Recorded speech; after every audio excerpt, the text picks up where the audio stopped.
When the Trinity nuclear test was done and Robert Oppenheimer said, "We have done this before," he was speaking from an informed perspective.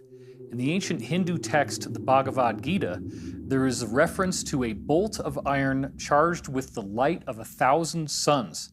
It describes radiation sickness.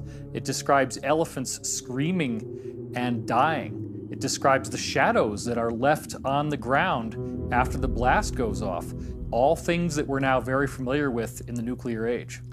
The same culture that described what appeared to be the use of a modern nuclear weapon also was describing things like anti-gravity craft that flew through the air with no sound called vimanas. These craft could pass right through a mountain, and they also used some sort of particle beam weapons. You have human-looking beings that are larger than the rest of us and have blue skin, like Krishna, and they also have extraordinary abilities. And in addition to that, you have weird reptilian beings called Rakshasas, who are also codenamed snakes.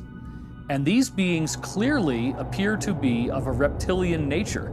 This even goes to the point that you still to this day have temples in India in which there are people called Nagas who have a human-like top, but then from the waist down they literally have a snake's body. All of this stuff takes on a much different investigative hue once we look at the fact that the actual record of what we now know a nuclear bomb looks and acts like is dutifully recorded in these Hindu scriptures.